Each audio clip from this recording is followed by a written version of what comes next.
Welcome back to my channel Celebuzz. Please share and subscribe and press the bell icon for new updates. But I have to say now, dare I say it, forgive me. You're an artist. You're a great artist. I remember it and I love you forever. Thank you. Among all the amazing love stories in Hollywood, there's one that is both romantic and sad. A relationship that lasted more than 20 years, but never really ended properly. It is the love story of Diane Keaton and Al Pacino, two movie legends forever connected to The Godfather, and two people that could never really be together at the same time. Diane Keaton, a strong, funny, and very brave woman, was so in love with Al Pacino that she asked him to marry her. And Pacino, the man with dreamy eyes and a heart you couldn't predict, chose to turn away, leaving without saying anything. They once lived together, once made silent promises, once cried for each other. But in the end, each chose a different path. No wedding, no real ending, only a weird friendship that continues to this day. If you've ever liked Diane Keaton, the symbol of being smart and independent, or been amazed by the rebellious look of Al Pacino, comment one below and join us in learning about the story behind the spotlight, a love that was never official, a breakup that was never really final. How badly was Diane Keaton hurt? And what made Al Pacino, the man who once said, "I love you forever," unable to stay with her? To understand why Diane Keaton and Al Pacino never had a real ending, we must look back to a time long before they met. To the childhood years and artistic journeys that quietly shaped how they loved and how they let go. Diane Keaton was born in Los Angeles in a Catholic conservative family. Her father was a civil engineer, while her mother, Dorothy, was once the winner of a hometown beauty contest, yet spent her life giving up her stage dream to be a full-time mother. Diane grew up seeing a bright woman trapped in a kitchen, and she promised she would never live that kind of life. From a very early age, Diane chose to be a free woman, different, bold, and so strong that many men found her scary. But that same hurt, shadow left by her mother also, made Diane weak. She wanted a love that was complete, not a love that comes and goes, but one that dares to stay. A home, a partner, a feeling of being sure in a world of artistic uncertainty. And that's exactly what she found or thought she found in Al Pacino's eyes. Al Pacino, however, had a completely different story. He was born in East Harlem, New York, to a poor Italian-American family. His parents got divorced when he was just 2. His mother, Rose, raised him alone, working part-time jobs in a tiny Bronx apartment. Pacino never had an example of family. Instead, he grew up among the noise of city streets, old movie theaters, and small theaters where he first felt like he belonged. His love for the stage came early, but it was the only thing he was ever willing to stick with. Pacino was kicked out of school, worked as a movie usher, delivered newspapers, even slept in parks just to keep acting. Surviving in that world made him grow a shell. He was gentle but noticey to reach, deep but distant. And most of all, he was scared of getting attached because to Pacino, getting attached meant losing freedom. And freedom to him was the only thing that kept him alive. Two people, one wanting to hold on, the other only knowing how to run away, both in love, both lonely, and neither able to love without hurting themselves. So when they met on the set of The Godfather in 1971, it wasn't just two young talents cast in a masterpiece. It was two souls long separated from the idea of being saved, unexpectedly, recognizing each other in a look.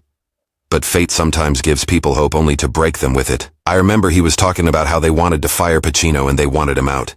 He's kind of unsure and they kept hating him. Then in 1971, Diane Keaton and Al Pacino met for the first time on the set of The Godfather. At the time, neither was a famous name. Keaton was an independent funny actress, while Pacino was a new face just coming from the Broadway stage. But when their eyes met in the high-pressure environment of a classic mafia film, something quietly began. A connection without words, both intense and fragile, as if fate had started writing a separate script for them beyond the camera's view. Diane Keaton has said in many interviews she fell for Pacino from the very beginning. "I was crazy about him." She said he was charming, funny, he talked nonstop and strangely handsome. There was something about him like a lost child, a crazy genius, and I couldn't look away. Pacino, on the other hand, said little. He never publicly talked about his feelings for Keaton at the time. Anyone who watches the behind-the-scenes footage or listens to their friends' stories can feel it. Between them was an energy that couldn't be explained. Not just physical attraction or work harmony, but a kind of pull toward each other neither could explain. Their love began in silence, quietly growing, as they moved through The Godfather Part 2, then Part 3. Throughout the 1970s they loved, broke up, and came back to each other again, as if neither could truly let go. And during that time, Diane Keaton began to understand. Her feelings for Pacino weren't just a young person's crush. It was a gentle obsession, one that made her willing to wait over 20 years just to hear an answer. But that answer maybe never came, and the cruelest part was Pacino knew it. But he stayed unchanged, still deep, still attractive, still distant, and never committed. That more than anything turned it all into a never-ending chase.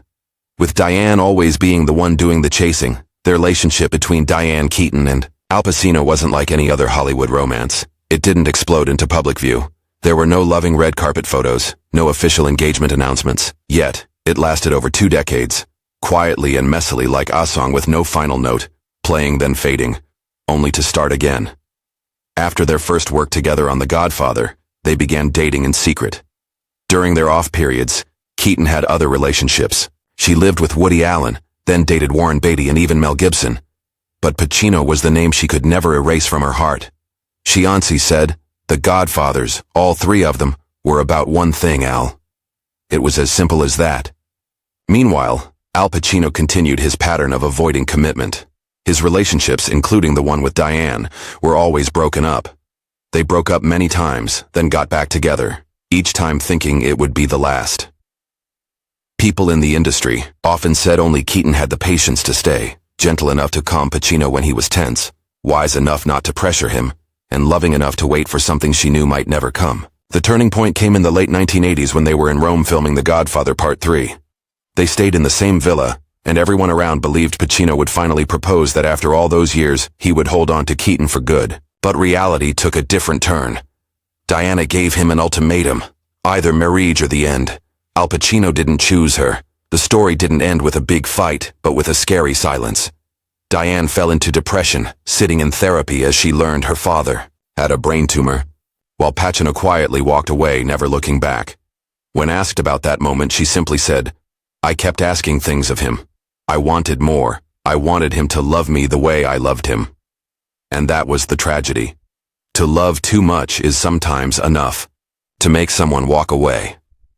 If the love between Diane Keaton and Al Pacino were a piece of music, it would be a solo, a song where only one keeps playing endlessly while the other quietly steps off the stage. Because at the deepest part of this relationship, it was always Keaton who moved forward, who hoped, who was ready, and Pacino, though grateful, though touched, stayed the one who stood still, watching love pass him by. Diane once described Pacino as a brilliant lost soul, a man who was intelligent, magnetic, full of contradictions, and never let anyone come too close.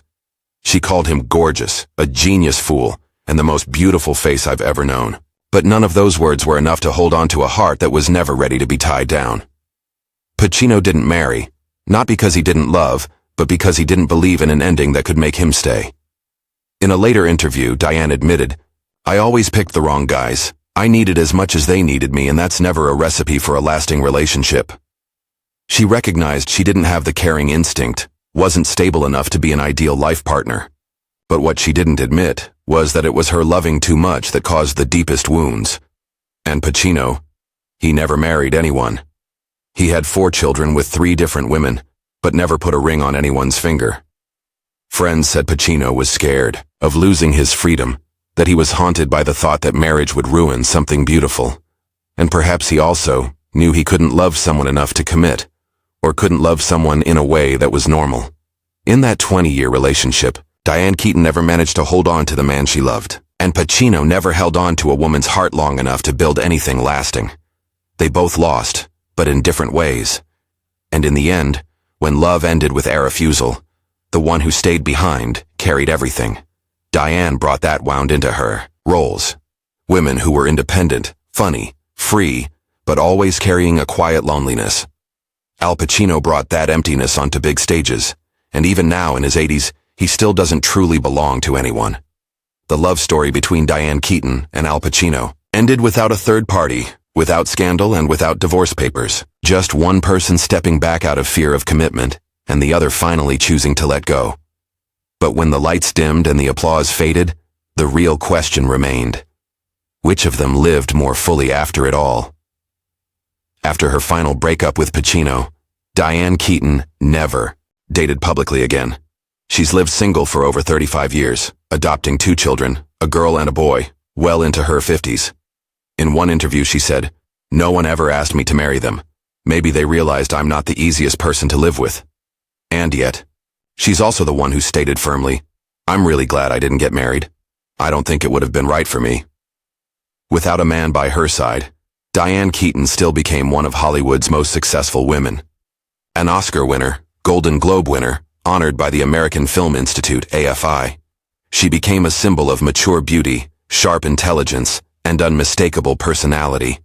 And though she was once hurt by love, she never lost her humor or her self-belief. And what about Al Pacino, the man Keaton once asked to marry her? He never married either, but he has 4 children with 3 different women. Among those relationships, only the one with Beverly D'Angelo lasted more than a few years, leading to the birth of twins, Anton and Olivia. The others, from Martha Keller to Lucilla Pock, and most recently, Noor Alfallah, mother of his youngest son, born in 2023, passed like a series of unfinished movie scenes. When asked why he never married, Pacino once quietly said, "I avoid doors that might lead to pain." A simple sentence, yet haunting. Maybe he knew he couldn't make someone happy, so he chose to keep everything at a safe distance. Keaton chose being alone, Pacino chose not getting attached. But only one ever sat in a therapist's office crying over a love that never became real. And only one before thousands of viewers in the applause of an entire industry stood on stage and said, "I love you forever." The winner, if there is one, is maybe the person who managed to hold on to themselves. But the one who hurt more was the one who loved more. In the noisy, quick world of showbiz, it's rare for a relationship to move from passion to heartbreak and then quietly change into something based on deep respect and lasting connection. But Diane Keaton and Al Pacino managed to do just that. They were no longer lovers, nor were they friends in the ordinary sense. They were the only witnesses to a chapter no one else could ever truly understand. And their friendship, strangely enough, stayed steady, as if no real break had ever happened between them. In 2017, at the American Film Institute's Lifetime Achievement Awards ceremony honoring Diane Keaton, Al Pacino stepped onto the stage. Nearly 30 years had passed since they last loved each other, but in Pacino's eyes that night, time seemed to disappear. He spoke about the moments Keaton made him laugh before interviews, memories from Rome, and behind-the-scenes pieces only they had shared. At the end of his speech, he paused for a few seconds as if to breathe, then said in front of the entire room, "I love you forever." Diane Keaton smiled without shedding a tear. Maybe because she had already cried enough. Their friendship doesn't often show up in the media. There are no photos of dinner outings or walking red carpets side by side, but in interviews, both still speak of each other in the most loving terms. Keaton once said, Pacino was the most beautiful face she had ever known. Pacino called Keaton a woman like neither, always surprising, always alive. Maybe when love is longer enough to make someone stay, friendship becomes the only way to not lose each other completely. And that's what they chose. Not to hurt each other again, not to go back, and not to deny the past. They let each other move on but never left each other's hearts. The love ended. But Diane Keaton and Al Pacino never truly said goodbye. The relationship between Diane Keaton and Al Pacino isn't just a story of failed romance. It's a reflection of a bigger generational tragedy. When 2 people who are too exceptional, too independent, and too ambitious try to love each other in a world where there's no room for compromise. Both Keaton and Pacino are artists driven by inner lives and early emotional wounds. Keaton, raised in a family where her mother was an ambitious woman who never got her moment to shine, carried with her a lifelong obsession to prove herself, not just in art, but in personal identity. She feared being ordinary, feared being controlled, yet wanted to be deeply loved. Pacino, on the other hand, was the opposite. Without a father from a young age, raised in poverty in the Bronx, wandering the streets of New York, chasing stage roles. To him, love was always something that could threaten his freedom. A cost too high for a kind of stability that felt strange to his existence. In this relationship, Keaton was the one who dreamed of a home, while Pacino dreamed of detachment. Keaton once admitted, "I loved Pacino not for who he was, but for what he represented, a lost soul that needed saving." Pacino, though he valued Diane, never said he was willing to change, never reached the point where love seemed worth losing a part of himself. Art brought them close, but it was also art. their obsession with roles, with careers, with creative freedom that ultimately kept them apart. Each chose to go further down their own path. Diane became a symbol of independent womanhood, never needing a man to complete her. Pacino grew more withdrawn and free to the point of being alone, a man who belonged only to the screen, and perhaps that was a fate both of them had long sensed. That a great love does not always walk hand in hand with a great career. That some people are born to love each other deeply, but never meant to live together. Diane Keaton and Al Pacino, two living icons of Hollywood, loved each other in a way few dare to with honesty, with years of waiting, with private loneliness, and with painful choices. And yet they went nowhere. There was no happy ending, no wedding under camera flashes, only a lingering phrase, "I love you forever." But was it truly a deep love, or just a dream that only Diane Keaton stepped into while Pacino stood outside?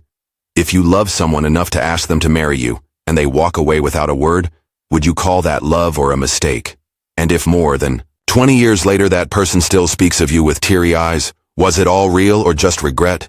They didn't stay together, but they never let each other go.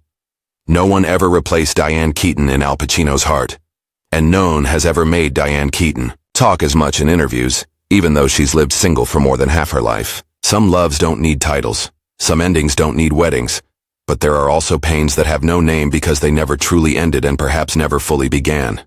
So what do you think? Did Diane Keaton love the wrong man or just love the right one at the wrong time? And if you were in that story, would you be willing to wait one more time? Leave your thoughts in the comments below, because maybe love doesn't end when someone leaves. It begins the moment we have the courage to keep walking, even with an open heart. And don't forget to subscribe to our channel so you won't miss the next emotional story.